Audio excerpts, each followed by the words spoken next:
오늘이 우리가 살고 있는 이 시대는 역사의 종말이 도래한, 확실하게 역사의 마지막 끝자락에 도래해 있음을 알 수가 있습니다.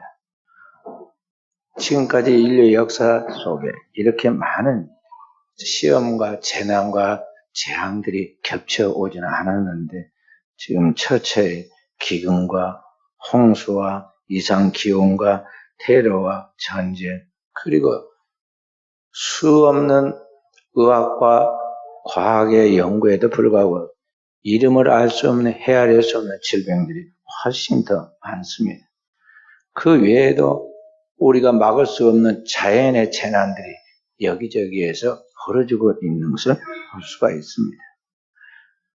지금은 우리가 얼마나 어리석고 허무하고 미련하고 무력한 존재인가를 하나님이 보여주시는데, 코로나 바이러스라는 작은 질병 하나가 인류가 지금까지 준비하고 쌓아왔던 모든 것들을 다 무너뜨려서 평준화시켜버리는 그러한 모습을 볼 수가 있습니다. 이제 사람들은 너나 할 것 없이 세상에서 사람의 힘으로, 땅에서 인간의 노력으로 해결할 수 있는 법이 없다는 것을 깨닫고 있는 시대가 되었습니다. 바로 이러한 때 하나님이 우리에게 요청하고 있는 것이 무엇이겠습니까? 이런 종말의 때 하나님이 우리에게 바라시는 것이 무엇인가를 우리가 정신을 차리고 생각해야 합니다.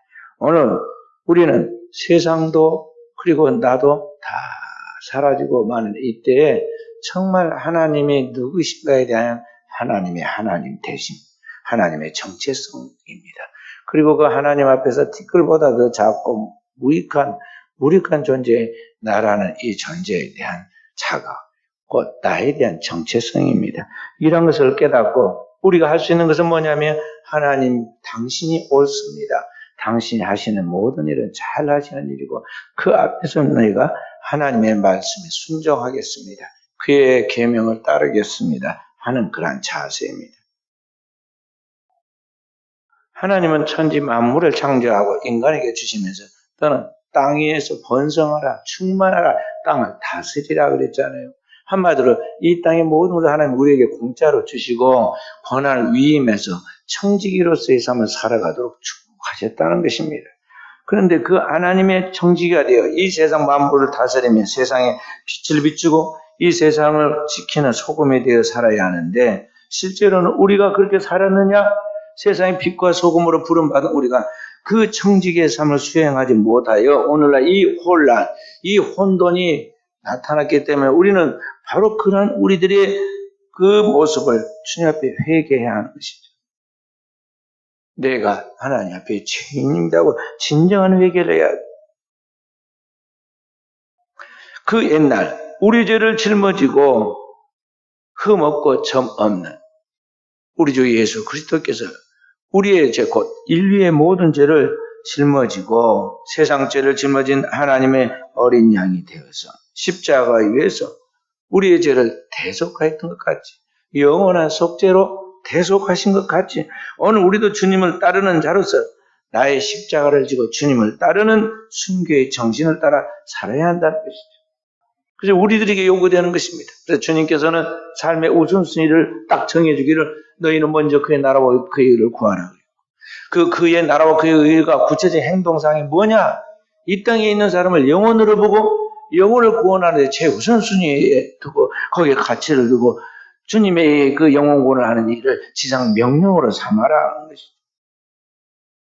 그런데 오늘날 하나님의 축복을 받고 은혜도 받고 영육간에 강건하고 풍성한 은총을 누리고 살아가는, 오늘을 살아가는 우리 크리스찬들, 하나님의 자녀라는 우리가 과연 그렇게 살아가고 있느냐 하는 것이죠.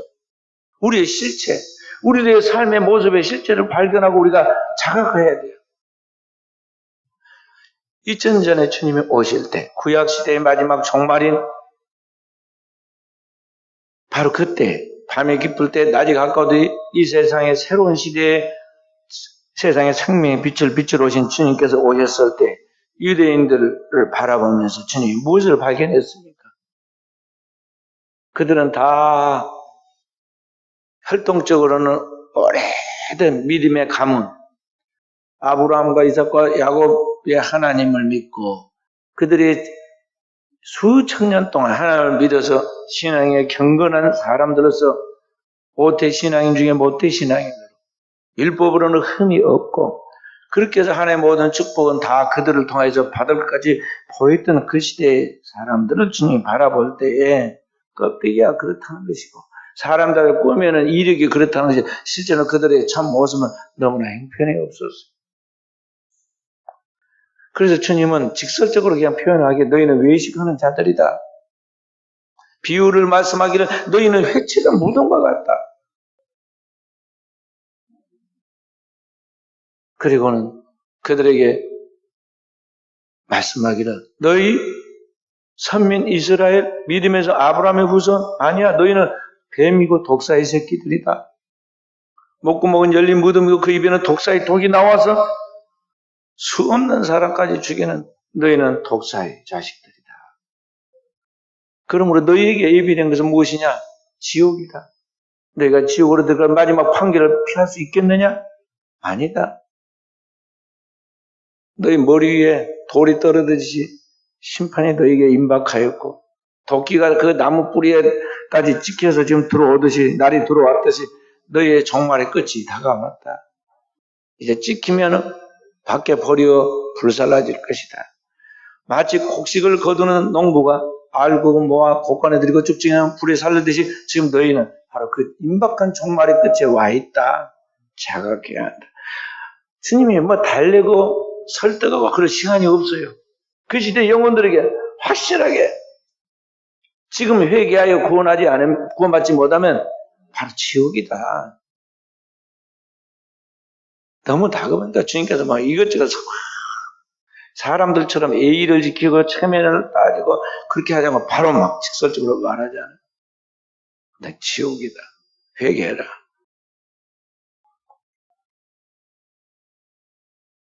그래도 이스라엘 백성들은 태어났어요. 어제나 오늘나 해는 동일하게 뜨고 이 세상에 어려운 일은 다 있기 마련이지만 다 지나가면 괜찮고 이스라엘 민족은 선민으로 하나님의 특별한 보호를 받아 지금까지 살아왔는데 괜찮을 것이다 생각했지만 바로 그 시대에 자기들 살고 있는 이 시대가 정말의 심판의 시작이었잖아요. 주님은 바로 인류에게 구원의 시작이면서도 주님의 오심이 그들에 대한 심판이에요. 심판의 시작이에요. 그래서 요한계시를 보면 어린 양이 와서 심판의 척에 7인을 떼잖아요. 주님의 오심이 바로 심판의 시작이단 말이에요. 그래서 오늘을 살아가는 우리들도 오늘의 이 시대 우리의 삶의 종말에 있는데 지금 역사적 종말이면서 우리 개인적 종말로 지금 이 임박한 종말을 살아가는 우리가 만약 우리가 정말 깨어서 주님의 정신으로 오늘을 살아가지 않는다면 우리 또한 그와 같은 심판을 피할 수 없다는 걸 알고 정신을 차려야 하면 안 된다는 것이죠. 어느 시대도 마찬가지지만 오늘의 이 종말의 시대는 제일 위험한 게 뭐냐면은 이 세속주의입니다. 세속주의라는 것은 교회가 세상을 따라가고 신자들이 하나님의 말씀을 굉장하여 그 말씀을 자신의 삶에 적용하는 말씀 중심의 삶을 살아가는 것이 아니라 교회 다니긴 다니지만 이것이 하나의 문화의 하나의 흐름, 종교적인 하나의 신앙관으로서 기독교를 선택했을 뿐이지 실제로 그의 삶은 그를 움직이는 원동력은 세상적인 가치관인데 이 물질적인 가치관을 쫓아 살아가는 것을 보고 세속주의라고 그래요.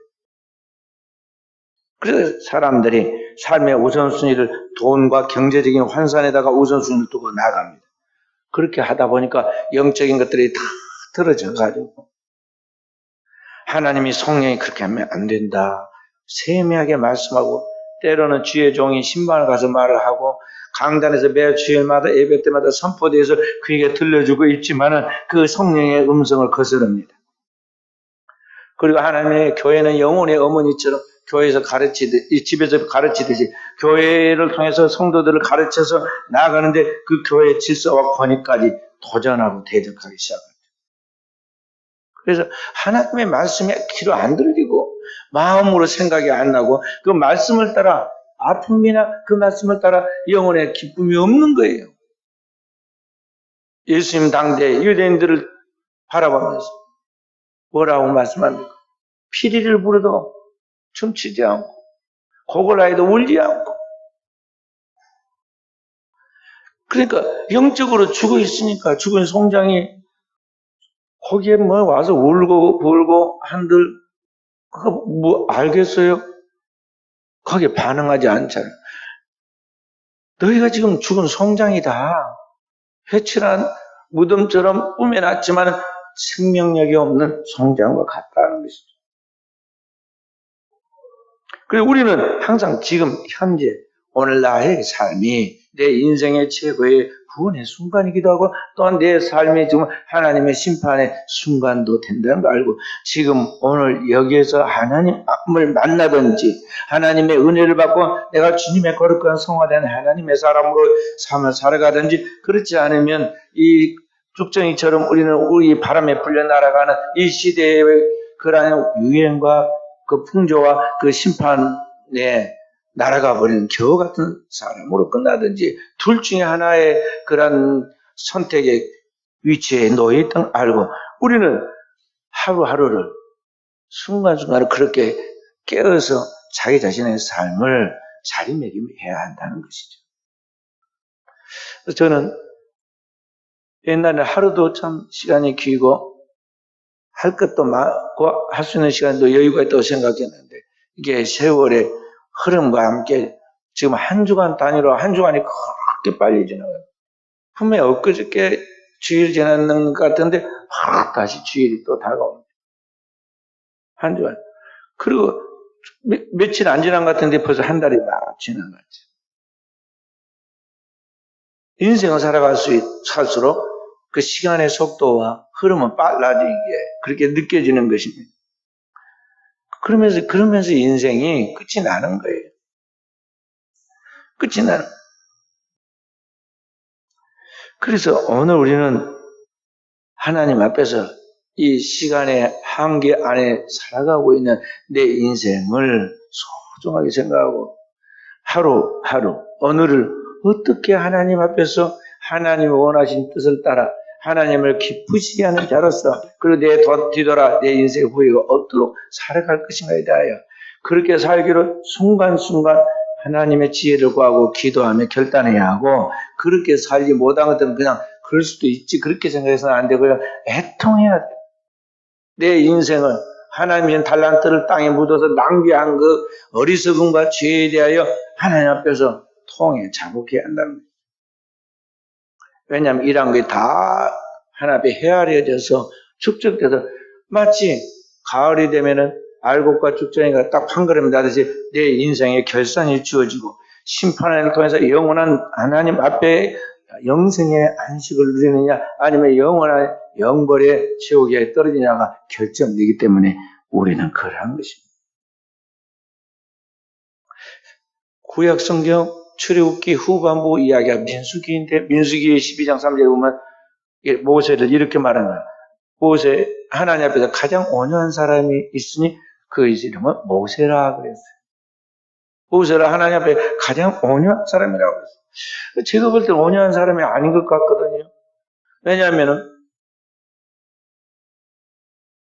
40년을 애국의 모든 문물을 다 통달해가지고 그리고 그 모든 걸 따를 자가 없을 만큼 돼서 왕이 될 위치에 올랐던 이 모세가 이제는 마음과 지경을 넓혀서 그 땅에 살고 있는 히브리인들, 그 아브라함의 후손들을 돌볼 만큼 여유가 생겼고 그들에 대해까지 비전을 갖게 된 그 모든 것이 완전히 망쳐져 버린 게 뭐냐면 모세 성질 때문에 그랬거든요. 이스라엘 사람들끼리 다투고 이스라엘 사람과 애굽 사람이 다투는 가운데 애굽 사람이 이스라엘 사람을 학대하는 걸 보고 애굽 사람을 쳐서 죽였어요. 그것 때문에 탈로가 나와가지고 그가 인생의 그 모든 땅 위에서의 꿈을 망치고 도망자가 되어서 저 미디안 광야로 40년 동안 그렇게 인생 세월을 허비하게 됩니다. 그러나 그 땅에서도 그가 낭비하지 않고 하나님께 대한 지속적인 기도와 말씀에 대한 묵상을 통해서 자기 준비를 하니까 하나님은 그 나이 80이 된 40년 후에 하나님은 그를 부르시죠. 불러서 그를 통해서 하나님의 백성이 이스라엘 백성들 애굽에서 이끌고 나와 가나안 땅으로 가게 되는데 다 이끌고 40년 동안 다 이끌고 나가서 가나안 땅에 딱 들어갈 그 문턱에서 모세가 넘어집니다. 물이 만물가에서 이스라엘 백성들이 똑같은 일을 반복해서 시험을 합니다. 물이 없다고 하나님을 원망하고 그 모세를 원망하니까 모세가 혈기가 나고 화가 나가지고 하나님의 말씀을 경외하고 하나님만 바라보고 나가야 하는데요. 그 백성들에게 격동되어 가지고 하나님 이 반석을 명하여 물을 내라. 옛날에 한번 해봤던 경험에 따라서 반석을 쳐서 물을 내라 그랬듯이 반석을 탁탁 쳤어요. 그래서 물이 나와서 이스라엘 백성은 먹기를 먹었지만 다 모르지만 하나님은 다 아시. 이게 하나님의 말씀을 믿음으로 행한 것인지 이게 혈기로 인간의 생각을 따라 한 것인지 아시고는 하나님이 그에게 하나님의 영광을 거두하시죠. 모세가 가나안 땅에 들어가지 못한 것은 그의 혈기 때문에 그랬어요. 나중에 사장합니다. 하나님 앞에 그 땅을 내가 들어가서 보게 해 주십시오. 내 평생의 소원을 다 참여할 때 나에게도 그 은총을 주십시오. 그래도 하나님께서 안 된다고 그래요. 혈기 때문에. 근데 그 사람 보고 주님께서 성경에 뭐라 하냐면 이 세상에서 가장 온유한 사람 모세라고 한단 말이에요. 왜 그럴까요? 여기 온유하다는 것을 우리가 세상적으로 말한 같이 성격이 뭐 유해가지고 물이면 물이든지 불이든지 그렇게 그냥 흐리멍덩 그게 온유한 게 아니에요. 모세는 온유한 사람이 아니라니까요. 인간의 성질에 대해서 보면 그래요. 그런데 온유하다 말한 것은 뭐냐면 모세는 다른 누구보다도 그 시대에 하나님 앞에서 무릎을 꿇고 기도해요. 하나님이 그에게 말씀하신 모든 말씀을 경청할 뿐만 아니라 그 경청한 말씀을 좌로나 우라지 그대로 순종해서 나가죠. 그게 온유하다는 거예요. 우리 주님께서 나는 마음이 온유하고 겸손하니. 하나님의 모든 말씀을 이해하고 아니함이 없는 바로 그것이 온유함이고 그것이 겸손함이에요. 오늘의 이 시대에 우리가 하나님의 거룩한 백성으로서 정말 주님을 따라가는 사람이 되는 그 정신이 어떠해야 하느냐. 주님의 모든 말씀, 성경 통해 기록하고 선포된 그 모든 말씀에 대하여 좌로나 우라지지 않고 그대로 믿고 죽으면 죽으리라. 내가 사람들한테 우스개가 되고 저런거리가 되고 심지어는 버림받아 죽으면 죽으리라 하고 그 말씀을 그대로 자기의 것으로 수용해서 받아서 적용해 나아가는 그의 온유함이고 그게 겸손합니다. 반면은 교만한 자는 뭐냐?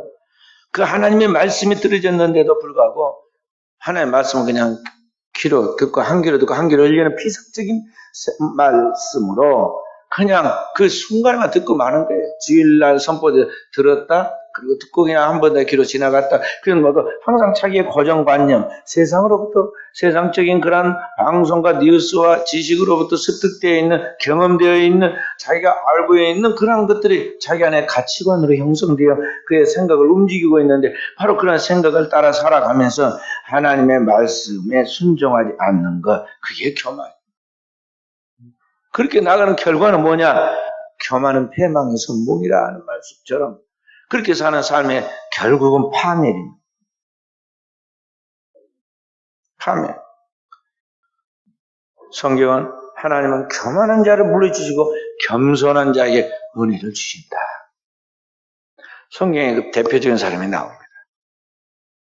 이스라엘의 초대 왕이었던 사울 왕이 얼마나 사랑받으면서 그 백성들 가운데 취임을 했습니까? 모든 민족이 다 어울려져서 사울을 왕 세워놓고 그렇게 칭송을 했고 사랑받았습니다. 외모도 걸출합니다. 분명히 성령이 그에게 임하였고 성령을 따라서 그가 지혜와 하나님의 능력으로 그렇게 쓰임을 받았습니다. 나중에 사울이 폐위되고 비참하게 종말을 맞고 자기뿐만 아니라 가정이 멸문지하 파멸을 당하고 이스라엘 민족까지 전쟁에서 져가지고 포로되고 수모를 당합니다. 이유가 뭐냐? 사울 왕이 자기 안에 있는 자기의 생각, 그게 사실은 사단이 그에게 틈을 탄 것인데 인간을 기쁘게 하고 자기 자신의 위치와 자기의 그런 것들에 대한 것들을 보존하기 위하여, 그리고 왕이니까 왕의 자리를 보존하기 위하여 썼던 생각과 수단, 방법들, 바로 그런 생각들이 그에게 있었는데 그래서 딱 고수하고 하나님의 그 종 선지자 사무엘을 통해서 그에게 말씀하신 하나님의 말씀을 경청하여 순종하지 않았다는 거죠. 성경에 뭐라? 청종하지 아니하였습니다. 하나님의 말씀을 듣고 경청해서 순종해야 하는데 그걸 안 했다는 거죠. 그래서 선지자 사무엘이 와가지고 사울에게 그런 말씀을 합니다. 순종이 제사보다 낫고 듣는 것이 수양의 기름보다 낫도다. 완고한 것은 사신 우상에 절하는 죄가 없고 그리고 거스르는 것은 사술의 죄와 같다. 그런 비슷한 이야기인데요. 하여간 하나님의 말씀을 지키지 않고 그 말씀을 완고하고 그 말씀을 성령의 감동을 거스르고 자꾸 자기 생각대로 뻣뻣하게 나가면 그 결과가 어떻게 되느냐? 결과를 지금 이야기하는 거죠. 우상숭배하고 점치는 죄가 똑같아서 하나님 반드시 우상숭배자는 성경에 보면 죽이라. 심판하신다는 거죠. 사울왕은 어떻게 하셨느냐? 자기는 막 자리를 지키려고 방법을 다 씁니다. 뭐 위협되는 게 없는가 하면서 다윗이 자기의 충신인데 다윗을 죽이려고 엉뚱히 쫓아다닙니다. 그리고 이 블레셋 사람들이 늘 침공하니까 블레셋 사람들을 또 추격하러 다닙니다. 그래서 자기 자리를 지키고 자기의 나라를 보존해서 살아보려고 인간적 수단 방법을 다 했지만 보이지 않는 영적인 부분에서부터 위로부터 끊겨요. 하나님의 은총이 끊겨. 왕이 하나님의 말씀을 버렸으므로 하나님도 왕을 버려 왕이 되지 못하게 하셨나이다. 사울이 딱 그 말을 사울에게 사무엘이 그 말씀을 선포하죠. 그러니까 그는 선지자 사무엘의 혼자 독백으로 끝난 게 아니야. 딱 그 말씀이 그의 입을 통해 선포되는 순간 결국은 사울은 왕위에서 폐위되고 맙니다. 여기 이제 꽃꽂이를 해놓으면 꽃나무가 아주 예쁘게 있는 것 같지만 밑둥이 딱 잘려져 갖고 있기 때문에 여기서 한 일주일 안에 시들어 버리죠. 마치 지금 사울이 왕인 것처럼 하나님이 이미 그 보이지 않는 영적인 부분에서 딱 생명의 젖줄을 끊어버렸어요. 그러니까 그는 얼마 후에 폐위가 됩니다.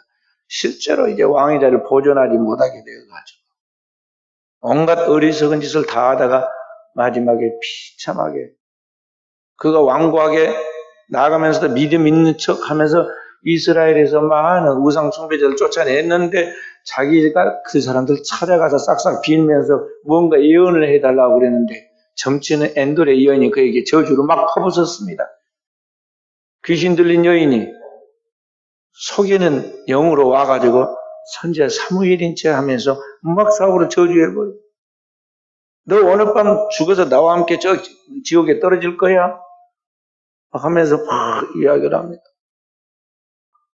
믿음은 들으면서 나는데 그에게 위협적인 말을 듣고 자기도 그렇게 생각할 두려움이 있었는데 그 말을 듣는 순간 완전히 기가 끊겨가요. 사울이 그 앞에서 덥적 엎드러져가지고 온몸에 힘이 빠져서 죽은 사람처럼 되잖아요.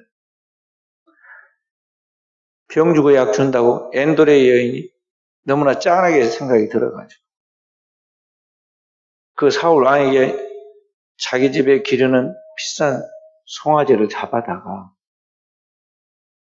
음식 재료를 만들어서 먹으라고 먹고 기력을 돋구고 가라고 그러잖아요. 사람이 살 많을 때 밥맛이 돌아오고 그런 것이지 지금 완전히 심령이 상할 대로 상하고 삶의 의욕이 다 끊기는 그 절망적인 상황에서 밥이 입으로 넘어가겠어요? 그렇게 하고 가서 그 다음날 비참하게 죽어요. 자기의 사랑하는 자녀들을 다 죽고, 나라가 망하고 백성들이 막 여기저기 창에 찔려서 죽고 멸망해 가는 걸 눈으로 보면서 견디지 못하고 고통순간을 단축하려고 자기 칼에 자기의 몸을 엎드려가지고 자살하고 말이죠. 그게 사울의 끝입니다. 그러니까 완고한 것은 결국에서는 하나님 앞에서 버림을 받는다는 것이죠. 그래서 성경은 우리에게 말씀하시기를 우리가 주님 앞에 서는 날까지 끝까지 믿음의 선지들이 했던 까지 내 자신이 어떠한가 자기 상태를 살피고 내 자신이 꿈틀거려서 내 자아가 살아서 내가 주님 머리 위에 서지 않도록 항상 자신을 쳐서 복종시켜야 하고 나를 십자가에 매달아야 하고 주님 앞에다 세우고 주님 앞에 반발짝도 떨어지지 않고 가까이 따라가는 깨어있는 종들이 되어야 하는 것입니다. 그것이 겸손이에요. 그래서 겸손한 자에게는 하나님의 정기와 영광을 주시는 거예요. 구세군의 창시자인 윌리엄 부스가 1912년 8월 30일에 85세의 나이로 별세하여 천국으로 갑니다. 평생을 그가 영혼의 구원의 문제, 사회의 구원의 문제를 놓고 일생을 살았어요. 군인처럼. 그래서 구세군이에요. 군인처럼 영적 전투에서 한번 살았어요. 깨어서 방심하지 않고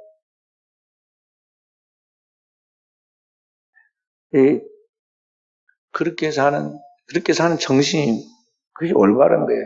우리는 다 영적 싸움을 싸우는 십자가의 군사들이에요. 그러니까 항상 깨어서 나를 소집한 그 주님을 기쁘시게 하는 그런 삶을 살아야 하는 것입니다.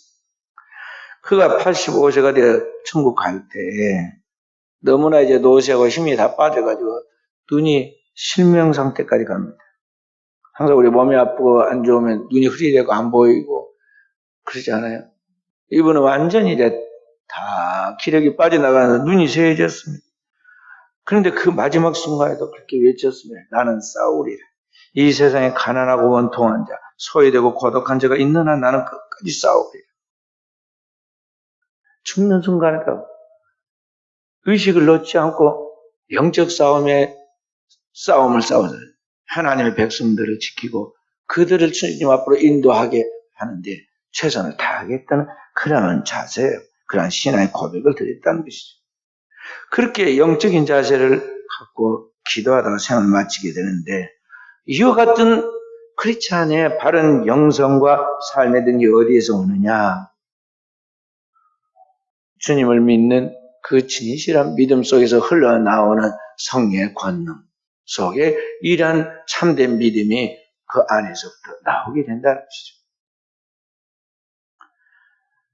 그래서 우리는 늘 그러한 능력을 주는 원천이 주님을 바라보고 바로 그 주님께서 나에게 능력을 주시기 때문에 내게 능력 주신 자 안에서 내가 능치 못할 일이 없다고 고백한 사도 바울처럼 그러한 영적인 삶을 살아가도록 우리의 믿음을 키워가야 한다는 것이죠.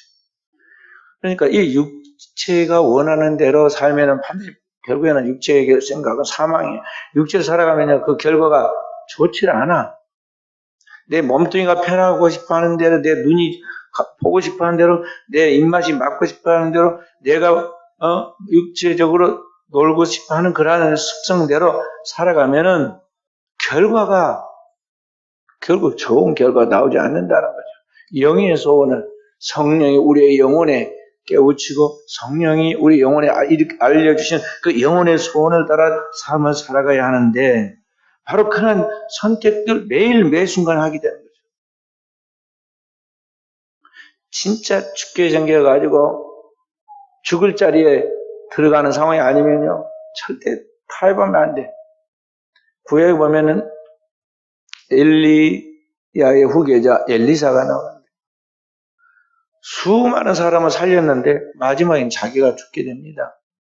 근데 죽는 임종의 자리에서 두 가지 기적이 나타나요. 하나는 그때 북왕국 이스라엘의 왕이던 요아스 왕을 불러가지고 자기가 곧 숨이 넘어가는데 그 자리에서 활과 화살을 가져오라고 그럽니다.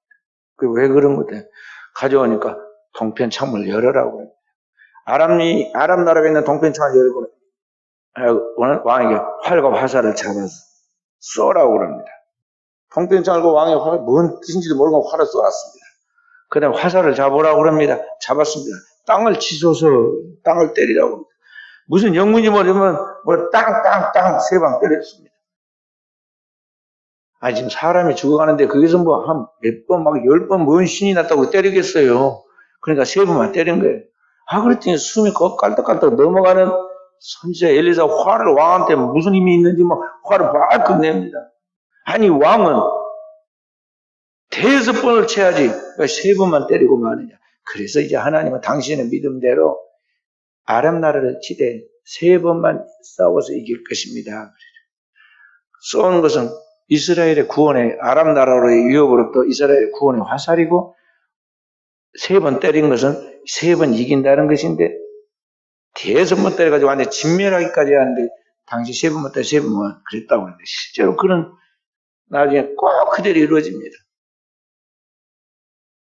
그러니까 이 엘리야는 그 많은 영성과 영역이 하나님 사명이 끝나니까 이제 죽을 병이 들어서 죽게 되는데 하나님의 갈 신호에 의해 죽음이 그러지만은 이미 그에게는 그 많은 영성과 영역이 충만한 상태였다는 거죠. 죽은 엘리야를 어느 굴 속에다가 장사를 지내놨습니다. 이스라엘 백성들은 부잣집에는 굴을 파가지고 거기다 굴에다 장사해. 가난한 사람은 그냥 바위 그 땅에다가 해가지고 바위로 덮어서 관한하시. 그게 관이에요. 꽃 대신에 돌을 올려놓으면 그것이 이제 조의를 표하는 거예요. 엘리사는 유명한 선지자니까 굴 속에다 모셨습니다. 어느 날 이스라엘을 침공한 외국 용병들이 왔었는데 이 모압 적병 중에 큰 두령을 잡아서 죽였는데 죽은 시신을 처리한다는 것이 그 엘리사의 묘인지 모르고는 그 굴에다 던졌습니다. 그랬더니 방금 죽어가지고 피를 질질 흘리고 숨이 끊어져 버린 이 적장이 엘리사의 묘실에 이미 오래전에 죽어서 송장이 된 뼈다귀가 남아있는 엘리사의 그 시신에 뼈에 딱 닿는 순간 이 죽은 송장이 모압 적병이 뻘떡 일어나가지고 살았어요. 지금 그 엘리사의 영성과 영역이 죽은 몸에 아직도 남아서 거기 머물러 있었다는 거죠. 대단하지 않아요? 아마 그런 것에 근거를 해가지고 카톨릭 같은 경우에는 보면은 그 성자들 어떤 그 유고를 보존하기도 하고 또 그런 지역을 순례하기도 하는 그런 것인지 모르겠는데 어쨌든 그 많은 영성과 영역이 있었다는 거예요. 그런데 오늘날 우리는 어떠하느냐?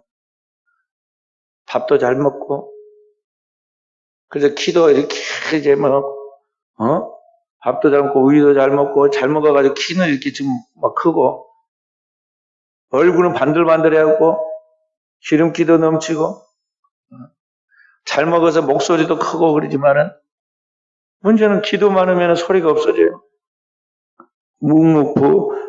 부답이야. 그리고 하나님의 일을 하려고 하면은 왜 이렇게 힘이 없어가지고 축 처진 갈치처럼 되어갖고 있느냐. 그래, 조그만 거 뭐 하고는 그냥 죽겠다고 그랬어. 보이지 않는 영성과 영역이 하늘에 다다를 만큼 그렇게 강하고 확실해야 하는데, 거룩한 꿈을 가져야 하는데, 그것은 하나 없어요. 세상적으로만 사람들이 모방하면서 따라가는데 바쁘다니까요. 쓸데없는 시간과 정력을 너무너무 낭비해.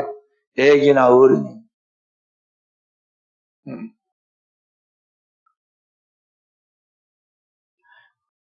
오늘을 살아가는 성도는 이 나그네 인생길에서 저 영원한 하나님의 나라 천국에 이르기까지 우리가 해야 할 일이 너무나 많다는 것. 우리가 싸워야 할 영적 싸움. 원수 마귀와의 싸움에서 어떻게 좀 내 영혼과 내 가정과 내 자녀들 그리고 이 시대의 사람들 우리 주변에 있는 영혼들 그 수많은 영혼들을 휘어져 추수하게 되었다고 말씀하신 주님 말씀처럼 그 영혼의 이 영혼들을 하나님 앞으로 알곡처럼 만들어서 이끌어 가야 하는데 그 이 해야 할 일들이 너무나 많이 있는데 우리는 그것을 할 수 있는 능력이 너무 없다는 거죠.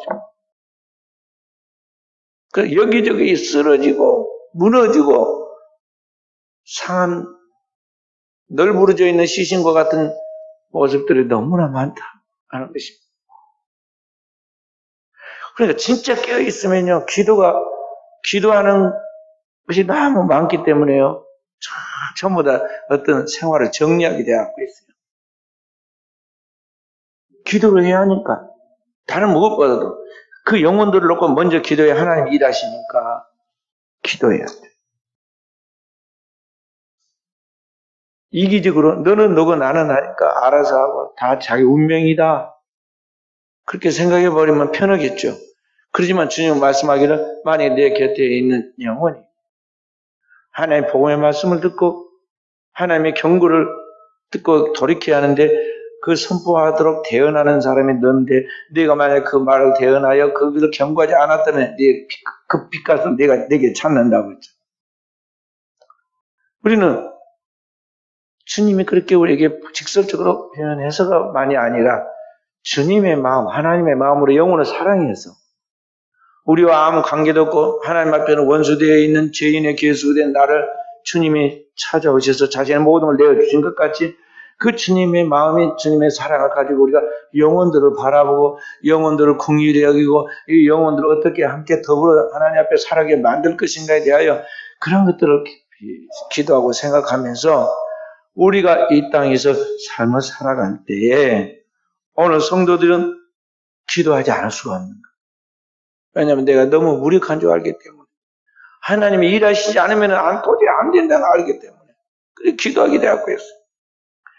그렇게 기도하다 나갈 때 이제 하나님의 은총이 우리에게 임하고 우리를 통해서 일하신 하나님의 영광이 나타나는 거죠. 바로 누가 해야 하느냐? 내가 바로 그 하나님의 부름받은 사도이고 선지자이고 제사장이고 내가 주님의 보냄을 받은 바로 그 증인들이라는 걸 알아요.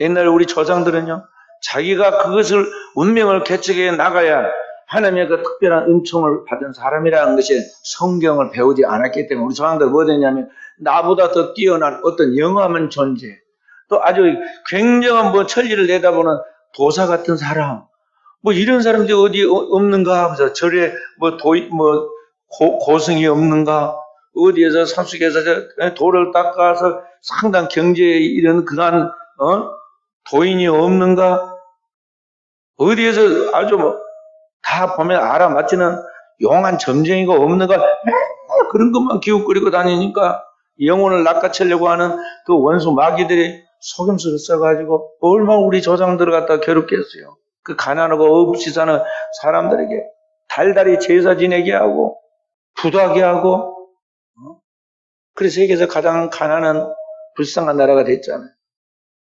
아직도 그렇게 살아갈 거예요? 주님은 내가 그렇게 되라 그랬다. 내게 성령이 임하시면 내가 권능을 받고 내가 바로 예루살렘에서 땅끝까지 주님의 복음을 전하는 증인이 되어야 한다. 그렇게 되리라고 말씀하셨어요.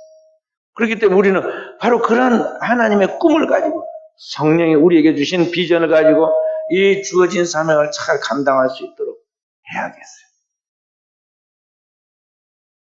잠언 22장 1절에 보면 많은 재물보다 명예를 택할 것이요 은이나 금보다 은총을 더욱 택할 것이니라.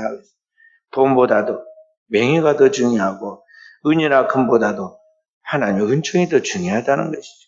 그래서 우리는 세상을 살아가면서 세상 사람들의 그 물질적 가치관으로 많은 것을 소유하고 많은 것을 얻어서 그것을 가지고 즐기면 행복할 것이라 생각하는 그 세속적인 생각과 가치관에서 살아서는 안 돼요. 이 땅 위에 사는 것들에 대하여 지나친 집착을 가지고 세상에 있는 것이 행복을 줄 것 같이 생각이 들어서 세상 것에 너무 지나친 재미를 추구하려고 하지 말아라는 것입니다. 그런 것들에 너무 묶여 있다 보면요, 더 큰 걸 잃어버려요. 땅에 있는 것 때문에 지나친 염려에 사로잡히기도 하고, 때로는 그것들이 충족되지 못하는 게 가운데서 어느 근심과 분노가 그의 살을 그리고 뼈를 썩게 만드는 것입니다. 그런 것들 때문에 세상적이고 물질적이고 현세적인 것들 때문에 소중한 인간관계가 깨져서 원수를 맺게 되고 다투고 소송하게 되고 범죄하게 되는 것입니다. 가장 중요한 것, 영원한 것, 하늘에 있는 영원한 생명들을 우리가 받는 그것을 놓치고 땅에 있는 사소한 아무것도 아닌 것들 때문에 그렇게 살고 만다는 것이죠. 우리가 아무리 대단해도 내 생명에 숨이 끊기면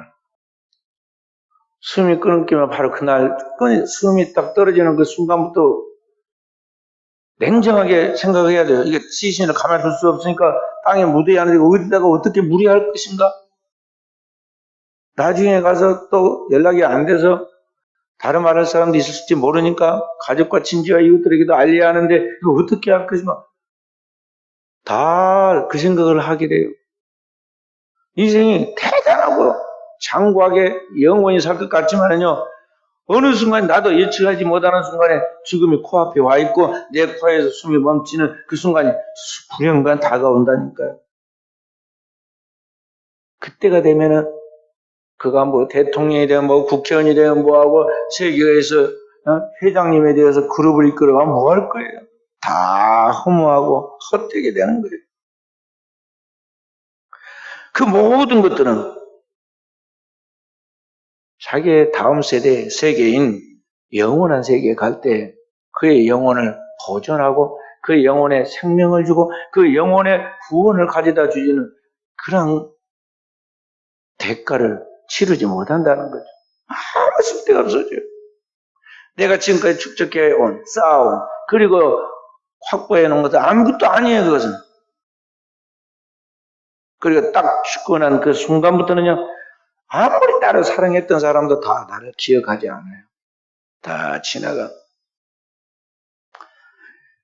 그렇기 때문에 이 생명이 끝나는 그 모든 것들이 이렇게 헛되어지기 때문에 우리는 알아야 하는데 가장 중요한 게 뭐냐 이걸 알아야 한다는 거죠. 그 중요한 것은 땅에 있는 것들이 아니라 땅이 아니라 하늘이고 하나님의 나라에 보존되는 것인데 바로 하나님이 인간에게 주신 영원한 생명이라는 거죠. 그 생명을 누가 주시느냐? 바로 하나님의 아들 예수 그리스도가 우리에게 주시기 때문에 나는 부활이요 생명이다. 나를 믿는 자는 영생을 얻었고 지금 그렇게 말씀하세요. 그래서 오늘 우리가 이 영생의 축복을 그리스도 예수를 통하여 가진 자로서 나의 생명의 주이신 주님을 잊어버리지 않고 그를 믿고 나아가는 주님과의 관계를 유지해야 하고 그 주님을 믿고 나아감으로써 오늘을 주님이 기뻐하는 내 삶에 후회하지 않는 삶으로 만들어갈 수 있는 삶을 살아가도록 매일 내 자신의 삶을 조율해야 돼. 자동차가 타고 다니면 괜찮을 때도요, 저 자동차 1년 지나면 가서 점검해야 돼. 조율하고 맞춰봐야 하거든요. 나사가 풀리고, 그래서 털털털털 오래되면 저는 소리가 나요. 가만히 놔두면 바퀴가 지 혼자 빠져 굴러가 버리고, 차체가 내려앉고 그런다고. 조율해야 돼. 우리가 몸을 아무리 깨끗이 씻고 다 화장을 했어도요, 한 2-3시간만 지나고는 몸에서 막 분비물이 나오고 땀이 나와가지고 몸이 더러워져요. 안에서 땀이 나고 밖에서 먼지가 묻어가지고 더러워져. 다시 씻어야 돼. 아침에 깨끗이 씻어서 저녁에 안 씻고 돼도 잔다. 그거 안 되잖아요. 하나님 앞에서 우리는 주님의 나라에 가서 확실하게 영원한 생명으로 우리가 하나님이 새롭게 바꿔주시는, 변화시켜주는 그런 영적 치환이 이루어지기 전에는 이 땅의 세상은 끊임없는 조율이다. 날마다 내 자신을 계속 이렇게 쳐서 복종시키는데 이것을 그리스도의 신부 단장이라고 말해요. 주님의 신부로서 우리가 영적인 자기 단장을 해간다는 거죠. 이것만이 가장 가치 있는 거예요. 후회도 없고 부끄러움도 없고 영원한 만족이 있고 행복한 것이라는 것이죠. 그렇지 않고 만약에 이 땅에서 우리가 사는 게 참 의미 있고 재미있고 행복한 것을 생각해서 그렇게 땅에 있는 것을 쫓아간다면 만약 그가 그렇게 살 수도 없지만 천년의 갑절을 살아간다 하더라도 그래서 세상에서 가장 높은 망구의 영화를 마귀가 보여주듯이 망구의 영화를 그가 누린다 할지라도 그 끝은 무엇이냐? 영원한 멸망이고 영원한 슬픔 속에서 죽음보다 더 큰 저주와 고통의 상태인 음부의 불못에 던져지는 것이다 하는 것이죠. 그렇기 때문에 우리는 오늘을 하나님 앞에서 겸손하게, 신앙은 1대1이에요. 하나님 앞에서 홀로 서 있는 단독자예요. 그 하나님 앞에서 은총을 구하고, 첫째는 내가 살아야 하잖아요. 내 생명은 하나밖에 없기 때문에 생명을 살려야 하잖아요. 그 생명을 살기 위해서 은총을 구하는 삶은 살아야겠고, 이 시대, 이 종말의 시대에 수많은 영혼들이 지금 살아가는데 이게 두 갈래 길로 서가지고 잘못된 길로 가고 있는, 넓은 길로 가고 있는 그들의 영혼을 한 명을 살려고 데리고 가야 하니까 우리가 이들에게 몸과 마음, 시간, 물질을 다 투자해가지고 세상 사람들 어디서 자꾸 빼앗아가지고 우리는 그걸 투자해가지고 이 한 생명을 살려가지고 하나님 앞에 데리고 가면 주님의 상이 하늘에서 해와 같이 빛나는 거예요. 그러니까 전도라는 것이 단지 어떤 교회에 외치는 슬로건으로서 하는 것이 아니라 이런 하나님의 마음과 영혼의 절대 가치, 그리고 내 영혼의 영원한 축복이 되는 것인 줄 알고 그런 의미에서 영혼을 놓고 기도하고 영혼을 사랑하고 영혼을 살리기 위해서 끝까지 인내하고 나아가는 것입니다. 오늘도 우리 순천에게 살아온 종들이, 저와 우리 사는 종들이 이러한 마음으로 우리 하나님 앞에 기도하고 성령의 충만한 은혜를 보존해 나아가므로 하나님이 우리에게 맺게 하시는 성령의 열매를 잘 맺어서 주님 앞에 설 때 우리가 가난하지 않도록, 빈털터리가 되지 않도록, 후회하는 그런 인생이 되지 않도록 우리 하나님 앞에 복되게 그 이름이 생명체에 기록되는 승리자들이 되어지기를 주의 이름으로 축원드립니다.